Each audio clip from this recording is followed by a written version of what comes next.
7月4日、アメリカの独立記念日に私が住んでいるテキサスで大きな災害が起きました。今日現在、少なくとも100人以上の死亡が確認、そしてまだ行方不明の子供も含めて数十人程度がまだいるので、改めて亡くなられた方にご冥福をお祈り申し上げます。スティーブ的視点のスティーブと言います。テキサス州民です。チャンネル登録をよろしくお願いいたします。約5年前にロサンゼルスからテキサスに引っ越してきました。ダラスの北部、テキサスの北部のマッキニーという町に住んでおりまして、ここから車で今回この災害が起きたところまでは約3、4時間かかります。テキサスは最も大きな州なんで、何でも遠いんですが、3、4時間ぐらいの高速道路を通ってのところなんですが、ヒルカントリー、坂の多い山とかのある、ヒルカントリーというふうに呼ばれています。今、夏休み、夏なので、テキサスの今の若い子たちのお母さんたち、おばあちゃんたちまで、このヒルカントリーにあるキャンプ場に必ず毎年若い時から7歳、8歳、9歳から、もう若い時に、特にクリスト系のキャンプとかがあったり、みんなテキサス中からこういうところの災害が起きたところのキャンプに行くことが昔からあることなんですよね。綺麗なところ。友達同士でキャンプ場でクリストだったらクリストを基づいてキャンプで楽しくやるという一つの大きな楽しみのところなんですが、7月3日の夜、みんな多分寝る時間に雨が降る。もしかしたら増水の可能性のある。そういう地域なんですよ。昔から。雨が降ると増水しやすいところだっていう。ところはその作りとか石とか、そして山から結構急にこういう川に流れていくようなところなので、昔にも氾濫もあったし、そのリスクがあることがもう誰でも多分そのキャンプ、それぞれのキャンプの人たちにもその知識があったと思います。7月3日に子供たちがみんな寝る前にその注意があったとは報道されたんです。時変わって7月4日になって真夜中にどんどん環境が悪くなってきて、さらに危ない川の近くから避難してくださいという注意も出たんですが、みんなが寝てたところなんですよね。キャンプがもう真夜中の3時とか4時の話なんですよ。こういうキャンプ場にあるもう田舎で電波がよく届かないようなところだったりとかってなかなかコミュニケーションを取りやすいところではないんですが、みんなが寝てて、急に4時ぐらいに起こされて川が氾濫しているということがあっという間にベッドから起きて逃げなきゃ、今回みたいに亡くなられた子供たちが数十人もう確認できてるんですよね。逃げられなかった、間に合わなかった。この災害が起きたのは7月4日。今日現在は7月8日。今現在分かっていることは、メキシコにそれより数日前に台風っぽいものがあって、その流れ、よくある自然な流れで、この地域に流れてきたで、止まっちゃって、そこで雨がガーッと。トータル的に降った雨は516ミリなんですよ。あっという間に。たった数時間、4時間で、3時間、4時間で305ミリ分の雨が降ってきて、みんな寝てる間に氾濫された川がたった45分で8メートル上がってきたんですよ。動画も流しておきますので、その時のあっという間の川の氾濫というのをご覧ください。非常に残念な結果になってしまって、何よりもうお父さんとしてその親の気持ち、キャンプに生かした子供たちが戻ってこない。行方不明の間で見つかった、助かった人たちがいても、友達なども、このキャンプ場の責任者などの気持ちを考えると、なんか、ね、鳥肌になるというか、ひどいことが起きまして、起きた後ももちろん普通だったら、もうテキサスはもうクリスト教が多いんですよね。お祈りする、祈るという、もうテキサスの州民も、アメリカ人はよく言うんですけど、本当にお祈りする、ますますクリストの信者のキャンプが多かったからこそ、テキサスの州民同士、他のところからもみんな力を合わせて、こういうひどい災害の時に、言って本当にひどく聞こえるかもしれないけど、素晴らしいことも見えてくることがあるんですよね。テキサス州から、周りの町から、いろんなところから、米軍、もう海軍、コーストガードなどがすぐ動いて、ヘリコプターで飛んで人の助け、ヘリコプターでどんどん人を引っ張り上げて、木まで、もう水が木の上まで、木を捕まえて、数時間その状態で待ってた人もいっぱいいたんですよね。地元の HEB というテキサスで生まれたスーパー、大きなスーパーチェーン店というか、もうテキサスって歌ってるところなんですが、すぐにもう救助チームが、その HEB スーパー自体が持ってるんですよ。大きなコンボイ、トラクターにトレーラー引っ張って、その中にお水、食べ物、ブランケットなどの必要なものをもうすぐテキサス州からそこに集まって助け合い、人を助けることが素晴らしいなって。アメリカはどこでもそういうのはあるし、日本もそうだと思うし、他のところもそうなんだけど、なんかね、人間のいろんな嫌なことの中で人間の良さ、素晴らしさなどもよく見えてくる時代なんですよね。なぜ悪いこと起きなきゃこれが見えてこないのかっていうのはね、あるんですけどね。ただこういう時もすごい嫌なこともありますね。テキサスはレッドステートですよね。保守系の人が多くて、共和党もレッドでもうすべてはそうなんですが、クリストの信者が多くて、神様を信じてて、そういうところがね、めっちゃ嫌われてる部分はあるんですよね。全く関係ないとこから見て、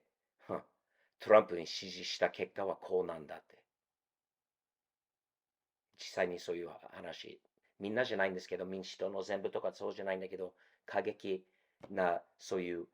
普通の人間、モラルのある、常識のある人が言える。どんなにブルーステイトでこれ起きたと、この間だってカリフォルニアで起きたことなんて、これブルーステイトだからこうだ。もちろんそのブルーステイトの中のマネジメントとかいろんな変なことがあったのに、ブルーステイトだから良かった人が死んじゃって、バイデンよりの人たちが死んじゃって、家が燃えてよかったって言えないよね。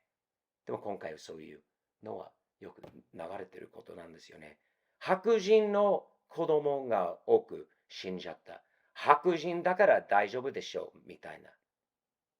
差別主義者、黒人の差別主義者、同じ白人の差別主義者とかって言うんですよね。これ黒人の子供たちだったら、ゲイのキャンプだったら、同じようにみんなもう騒ぎしているのかな。起きて、災害が起きて、子供たちは数十人が亡くなられて、たった何日、何時間以内にこういうことが言える人もいます。トランプがドッジでイーロン・マスク使って減らした国のその気象庁の中がボロボロだったから、ちゃんと通報がなかった。ちゃんと事前にはなかった。トランプのせいだって。トランプ嫌いがモラル的な普通の考え方より上になる人が出てくる。実はそれに関してはそれももしかしたら日本で話題になってるんだけど、その夜雨が降る悪い天気になる可能性があるので、いつもいる3人が5人になってた体制だったんです。ただ知らせが夜中に来て急に来て、これがいいか悪いか、これよくもっとできるのか、何がこれを基づいて今度これがないようにできることが何があるのかとか、まず犠牲者、生きてる人がまだいるのか、いなくても探す、見つけることが最初じゃないですか。その後の話。でも、すぐにそっちの方に行こうとする人もいますね。もともとテキサス生まれじゃないんだけど、こっちに引っ越してきて、誇りがある、プライドがある。この州大好き、この州民も大好き。この残念なことが起きてしまったことにもう響いています。日本人のいろいろな方、視聴者の方からも、スティーブさん大丈夫ですか、スティーブさんのテキサスは問題ないですかというメッセージもいただいて、まあ、本当に嬉しいですよ。その気遣いもね、もう気持ちいいです。ありがとうございます。二度もこういうのがないようにお祈りしたいと思います。もちろん、いろいろ、陰謀論と呼ばれるようなこともいろいろありますが、私はどうだ、ああだとかじゃなくて、こういうことも言われている、こととして報道するだけです。よくアメリカにあるのは、日本にもあるのかわかんないんですけど、ケムトレイルと呼ばれてます。空にもう飛行機飛んで、一応雨を降らすためのもう雲を作るようなクラウドシーディングというふうに言われてるんですが、よくこうテキサスにも空を見ると、それよく見えますよ。こういうのはよくあるんですよ。カリフォルニアにもあったし、いろんなところで見かけるんですけど、ちょうどそのクラウドシーディングの作業が、その雨が今回、この災害があったところに2日前までシーディングしていたということが明らかになってきているので、なんか関係あったのかわかりませんが、そういう話も一応あります。もう一つの話が昨日出て、これすごい気になるんですけど、近くにあるオースティン、テキサス州の首都、テキサスの首都のオースティン市の消防の長官がこの方なんですけど、オースティンは近いんですよ、意外と。こう起きたところから。その2日の日にもしかしたら、これまたちょっとこう大変なことになるかもしれないので、なんかね、準備しようとか、もしかしてそっちに一部の人たちでも向かっていった方がいいんじゃないかという話もあったのに、彼が拒否したらしいんです。この情報はどっから来ているかというと、オースティン市にいる今現役の消防隊員さんからのことが X にも出てるし、自分たちが声を上げて、なぜ自分たちがそのためにいる人たちなので、隣のカウンティだろうが、もう行ける距離なので、もし行けたなれば、間違いなく